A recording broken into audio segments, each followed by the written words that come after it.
Film Dive Podcast. And it was just sequel after sequel after sequel. There was no character development at all. Just that on pure technical levels. There are filmmakers that don't want it just to be an entertainment experience. Hello and welcome to Media Academy Online. Today we're going to be talking about the next sci-fi film. District 9. Yeah, Neil Blomkamp's debut film, which came out in 2009. Wow, it feels... Doesn't feel that old. No, it doesn't. I don't feel that old.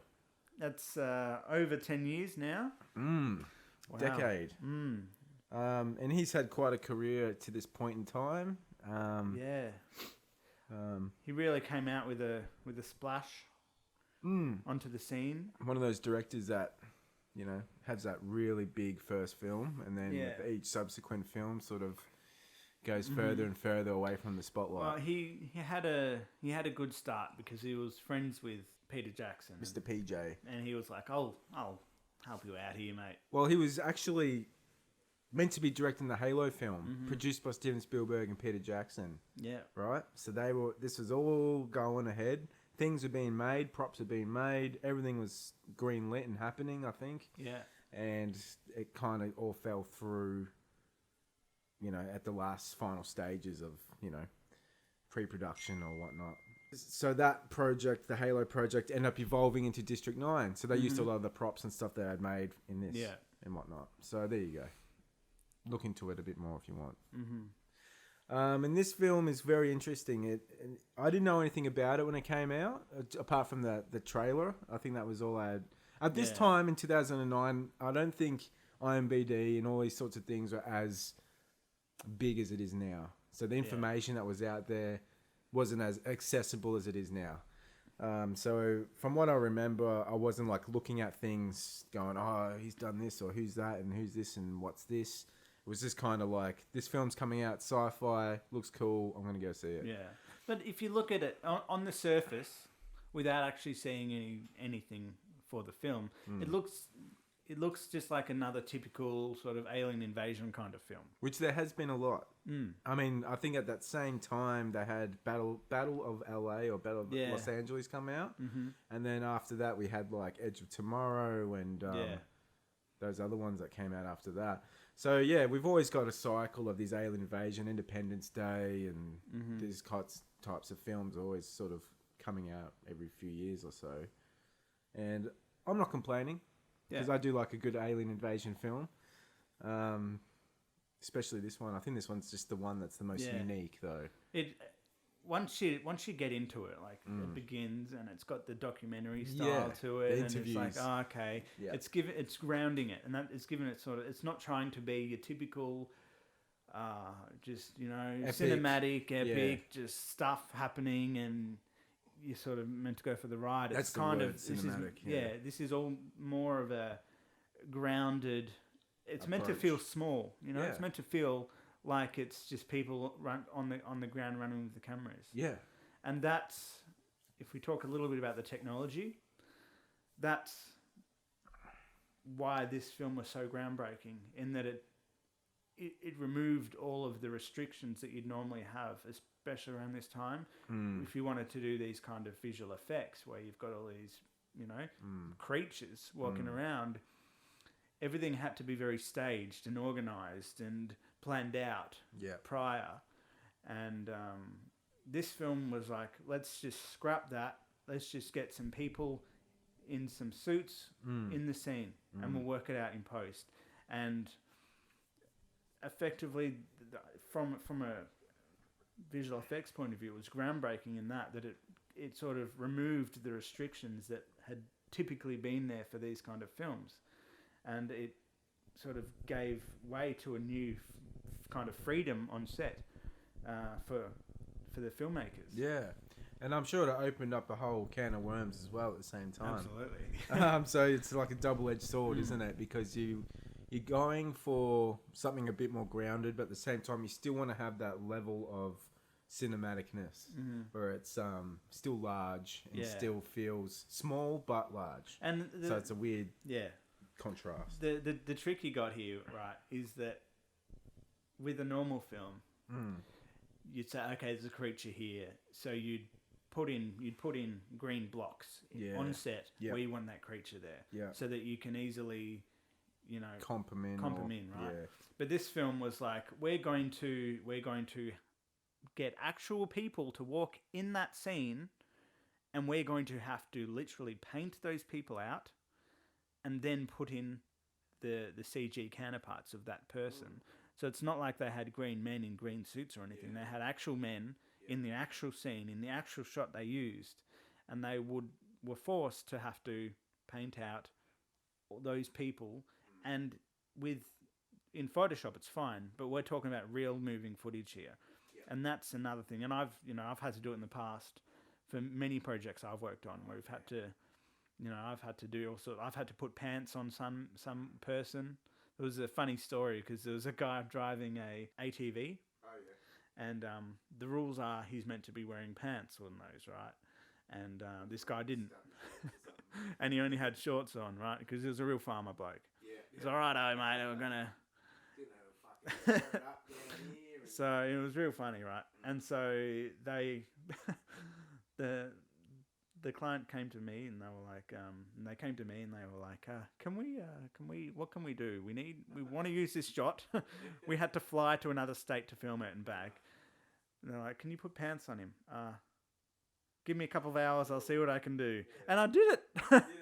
Yeah, I did it. It's amazing what you can do when you're at a deadline. Yeah. So that's funny. So ever since that point, there's a saying that they say to me. They're like, if you can put pants on a man, I'm sure you can do this. Yeah, right. So that's a great. Let's get that on a t-shirt. Yeah. Anyway, back to this. So that idea, especially around this, was very new, and that there was a lot of compositing involved to create a scene where you've got a person and you don't want that person. This film, what was your experience with it? Just quickly, like, you watched this on DVD or what? Yeah, I watched this on DVD. Yeah. Which was, I didn't know. I saw it and I was thinking, just another typical one of those easy watches, right? Just something you can just chuck on. And so I kind of treated it like that. And then I was like, I'll chuck it on and put it on the Blu-ray. And then all of a sudden. And then I was like, wow, this is different. You got the people talking and the sort of the establishing the whole film, and it's all starting and it's all different. And I'm like, wow, okay, this is a new kind of direction. And then so I just it's just kept evolving from there, and I really liked how it did have that kind of real grounded kind of documentary style, where it felt like very guerrilla style. Because there's a lot of films that have used that kind of style. I say a lot, but there is. I mean, I'm going to struggle to try and think of which ones they are. Well, it sort of harkens back to the Blair Witch. Yeah, the Blair Witch, all that kind of stuff. Found footage stuff, Cloverfield and whatnot. And around this time, it was huge, right? But the difference that this one had for me was that it did have that layer. Like it on the surface looked very simple. We look at all those ones like Blair Witch, that they were simple, full stop. There was nothing special with the technology. It was just what it was. But this one actually found a way of having that same feel. It. Yeah. But, it looked simple, but behind the scenes, there's a lot going on to make it look like that. Yeah. When it really, if they had it more cinematic, if they had the camera just sitting on a tripod, having it quite basic like that, and having no zooms and stuff like that, that would have been a lot easier. The director could have said that, and that would have made life so simple. Simple to be able to do or to create all the technology, but as soon as you get you're losing all that. Yeah, as soon as you get in the camera moving, you got zooms and you got all these things that are happening. That's where you sort of get the extra element of complexity, and it also breaks the reality of the film. Absolutely. Because it makes it feel so believable. Like this has happened, because it's set in the 80s, like 1982. Not that I would, on the outside think about it being a period film, but it's kind of. It's not futuristic and it's not current day. So it's kind of in the past, because the technology and I think South Africa at that stage, I think it's a reflection on that at that point in time as well. It's a great introduction to Neil Blomkamp's style, because this is what he does so well, is by incorporating technology, alien tech, creature design with the real world and just finding a way to kind of hodgepodge all this sort of stuff together and create a unique style, and which is echoed through all his works, which is what I love about his style, is that he has an immediate kind of feel and style to his stuff. Yeah. And it's unfortunate that his Alien 5 sequel got kind of fell apart. That he was meant to do that as well, and also RoboCop, which was he was meant to revamp that too. So there was these great projects and IPs that he was supposed to revamp, and they would just fit so well within his, within his style. But unfortunately, it didn't happen. And he's probably going to go off and do his own things as usual anyway. And it seems to work out for him that way because of District 9 happened, because Halo fell through. Yeah. And then I don't know what he's got in the works at the moment, but I'm sure it's going to be cool. He's a very interesting filmmaker in that he's quite content with falling into being pigeonholed, really, where he's happy in his sci-fi world, and that's he's got his style, with it. and so it's, unlike a lot of directors, like even James Cameron, like he was worried about being pigeonholed, and when he decided to do Titanic, everyone was like, "What are you doing? You're not that kind of filmmaker. You're not allowed to do that." But which makes me wonder what a film would look like if he did try a different style. Yeah, if you just did like a drama or something like that, like a South African drama, on Mandela or something. I don't know. But yeah, look, the actor as well, Shalto Copley, I think that's how you pronounce his name. Great introduction to that actor as well. He blew up on the scene after this film, obviously, and he'd been in a lot of things after this, like Maleficent, played the king in that, and many other films he's kind of featured in. But he's a great actor, and he just works so well with his natural accent, the South African accent. Across the film, it's just a great kind of flavour. I think that was a breath of fresh air to have a different... It's not really something that you'd expect to see. No. South African... Dominating, film, dominating the popularity, or... You'd normally see like Los Angeles or New York or San Francisco or something. They'd always go for that main... But this was like, let's go somewhere completely different. Let's go to Africa. And even if they were in South Africa, if this was done by... say Hollywood, like an actual Hollywood director or whatnot, not an outsider, they probably would have just done American characters in that setting. Yeah. So they probably would have had that. I reckon that's the way it probably would have gone if it wasn't for... It's just that's a typical way of approaching things. But also, like,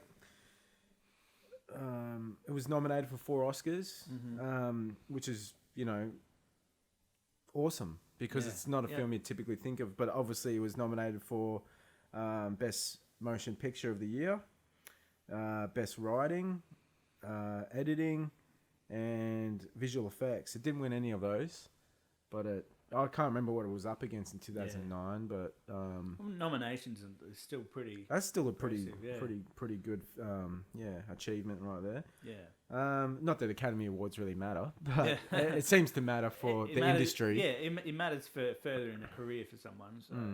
And he's done Elysium after this. Yeah. Chappie. So he's kind of slowed down, but the thing is with him, he's been working on his YouTube channel, the Oats Studios. And they have released some really, really interesting, awesome little short films. Some are better than others.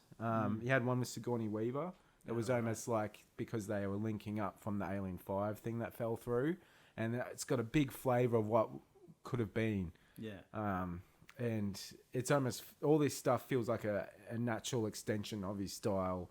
Just exploring further creatures and scenarios. And I mean, I just love everything he kind of has his hands on, because it just has this...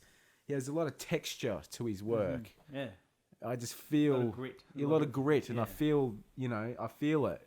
Yeah. It's not glossy. It's not like a lot of other sci-fi films that are just you feel disconnected from them. You don't feel the earth. You don't feel the dust or the grit. Yeah. In this film especially, you feel all of it. Absolutely. And the tension is right there. Yeah.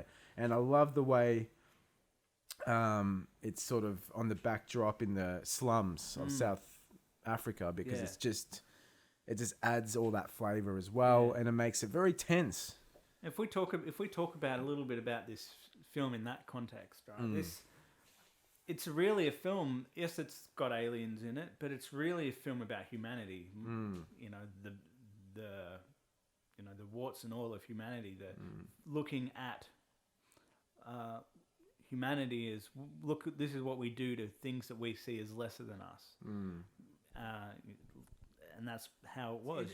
The reflection on humanity, I think, is really powerful in this film, where we do look at the bad side of humanity, and it's something we've done throughout history is mistreat others that are different to us. Yeah. We're all just wanting the power and the control, and we look at someone who might look different or sound different or is misunderstood. Which is still relevant today. I mean, we keep saying that we've moved on and things have changed and all this kind of stuff, but it's still going on, like, of course it is. I mean, that's humanity for you. I mean, Black Lives movement that's happening at the moment is a big thing that's current at the moment.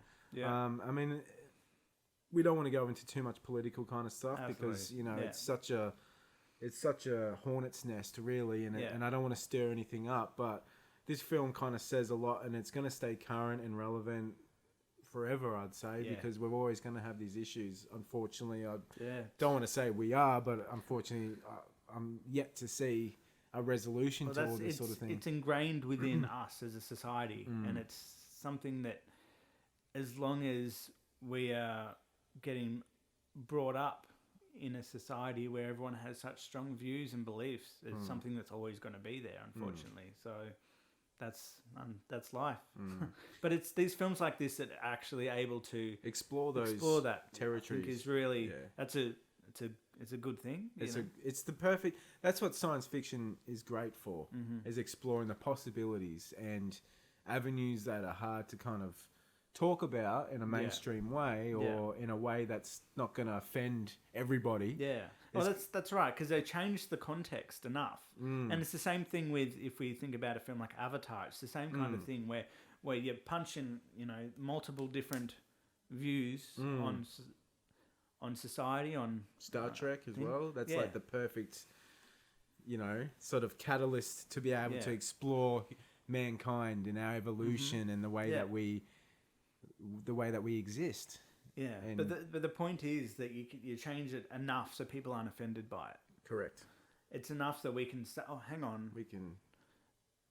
And you can take it literally, or you can just block that all out and watch it for what it is. That's right. So it's up to you to be able to break it apart or dive into it, or just leave it there and go, "Nah, I'm not going." Yeah. Don't want to think about those things. I'm just going to watch it as a film, and that's fine. You can, take it or leave it. And I mean, as a modern day science fiction film, there's a lot that still comes out. It's a great genre. It's my favorite genre for these reasons alone. That it explores mankind and society and every nook and cranny. And I love the way that you can get so imaginative with it and sort of flip things around and just really, really go to town on them. So this one, it's not one that I watch every year or anything like that. I've probably seen this film like 3 or 4 times in the last 10 years. And every time I watch it, I go, I should watch this more often. That's the kind of feeling I get when I watch it. I'm like, I should have watched this more often, because it's such a great film. But I'm kind of glad I haven't overwatched it. It's one of those ones that's very hard to explain on the outset. And that's why it took me a while to see. I didn't see it in cinemas because it's to me, I look at it, just another one of those films you kind of think you know what to expect. Yeah.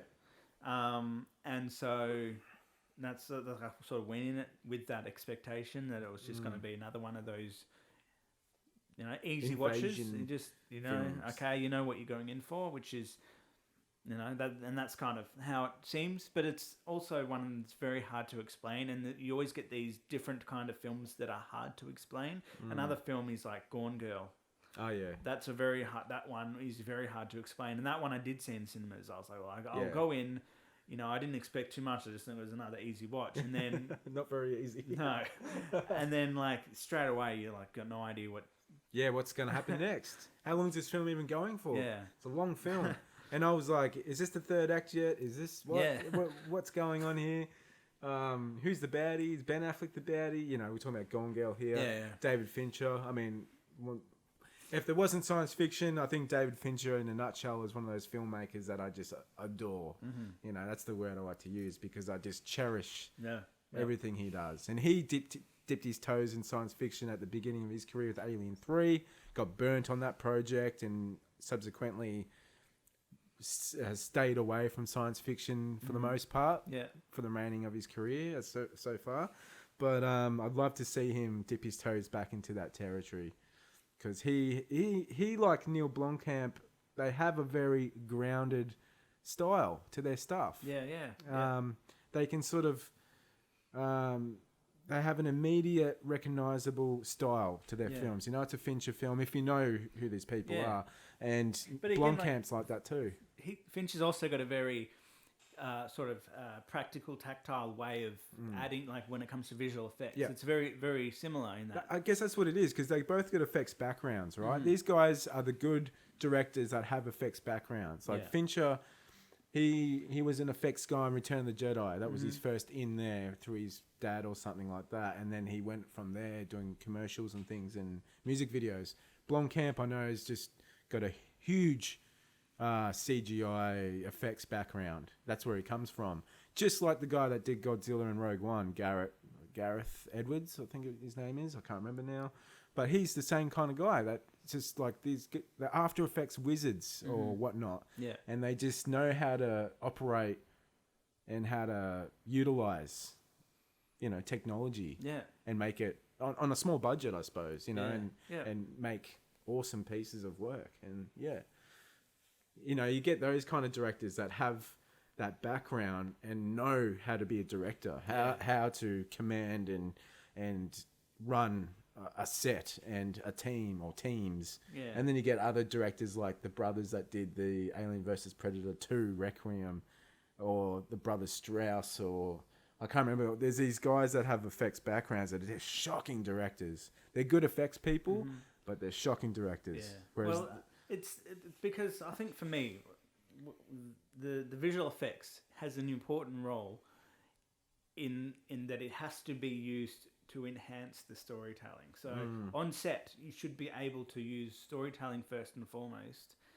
and know how to incorporate the effects into that scene, but making sure that the visual effects isn't overpowering the scene itself. And that's films like District 9 where the effects didn't hinder at all the performances given on set, where they did have stand-in people that were walking and they were all suited up and everything in their motion track suits and all that kind of stuff. But other than that, everything was shot as a normal film would be shot, where they were like, we'll work out the rest, we'll film it how we want to film it, and we'll work the rest out in post. Much better way, George Lucas, cough.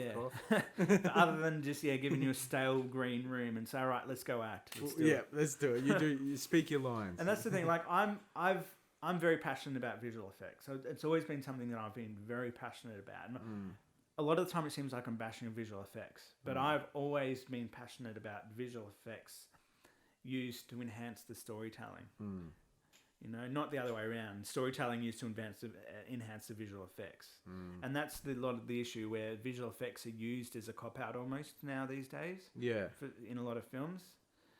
So when we do have films, and now it's sort of coming full circle now with The Mandalorian. Yeah. Where that you'd think would be all like green screen and stuff, but it's not. They filmed it all in a big giant studio that is all just one huge LED screen. So the technology has sort of gone full circle, where they're doing all the visual effects again in the pre-production stage, and then they're filming it, and then you're done. There's none of this additional visual effects that's going on. Yeah. Which, I love that. I love just how films can be done in different ways, but at the same time, this is the better approach. Well, in ways of, I don't know, like when I mentioned George Lucas or whoever, he's a big cop-out, everyone rags on it, but it's an immediate no-no. Like when you look back on it now, retrospectively, it's, you can see how CGI has the use of CGI has evolved, and now that they know that most directors know how to utilize it now. Yeah. Without Well, overblowing it. And then you get things like, unfortunately, I don't know, I shouldn't really say it, but like the Marvel films or superhero films, I should say, even the DC ones and everything else under that banner, Fast and the Furious, all these big franchise tentpole films, they rely on CGI, a whole scene, you know, and it's just like too much of it. And then you get to a point, 20 minutes in the film, and your brain's checked out. You know subconsciously that all this stuff is not happening to these actors. They're in a green screen room or, you know, and your brain, there's no tension. The tension's just zapped out of the scene and the energy's gone. And I know J.J. Abrams like tries to incorporate so much energy. By the way, we're talking about Super 8, I think, in one of our next podcasts. So anyway, but JJ always, I love the energy he can put into his CGI films. Yeah, but at the same time, I feel like it's over manufactured energy at the same time. It's a weird kind of... Well, this goes back to the storytelling, right? What I was stating before about, to me, these feel like the story is an excuse to get to the visual effects. Yeah. Like, you know, when you're watching this film that they're creating a story so they can have a big battle at the end. Yeah. And they can do all this stuff, which is fine. Like, that's... pretty normal. That I'm not going to rag on it because a lot of people like it. So it's got its audience, right? And it makes a lot of money. Yeah. But from a storytelling point of view, that's, to me, what gets me excited is when they're focusing on the storytelling with the visual effects used to help that. When this is really, to me, it feels like the opposite. We need to have big, giant fight scenes. How do we get there? And they are trying to evolve and create new storytelling, you know, ways of storytelling, which is good, and that'll keep sort of happening. But really, with those kind of franchises, it's all about. I'm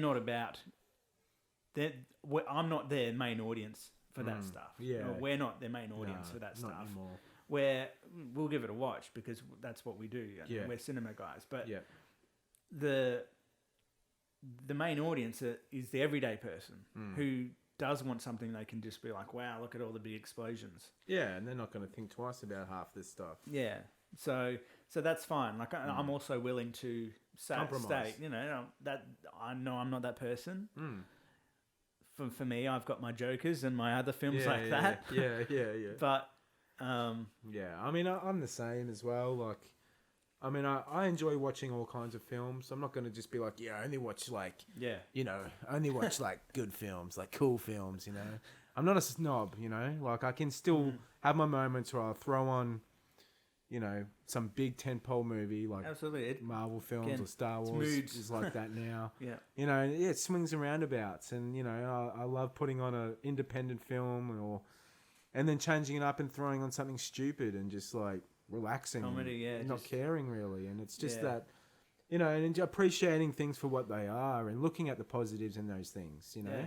And it's not always about, you know, if every film was like this film, or if every film was like a David Fincher film or a Stanley Kubrick, all of a sudden you've just lost, you know what I mean? Like, so you got to have that, you got to have those different levels and those different styles. Otherwise it's just, you know.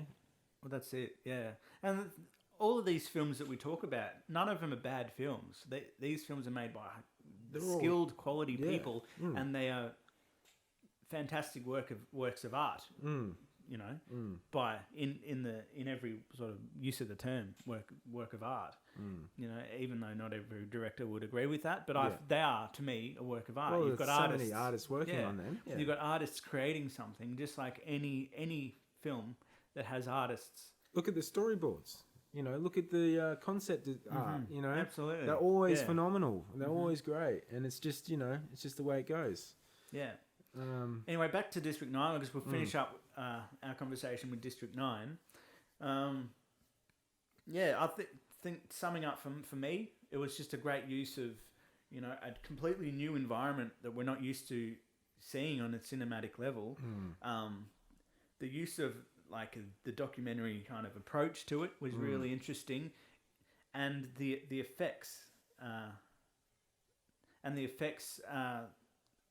that got utilized in a very practical way that didn't hinder the performances of all these actors. Yeah. I think all of those things together make a really strong, competent film. Yeah. Yep. Prawns and all. Prawns and all. Yeah. Cat food, Yeah. I love all the designs. I love the directing style. I want to see everything this guy does in future. Mm-hmm. I think the actors all work in this film. I can't remember the music that well, but it worked. Yeah.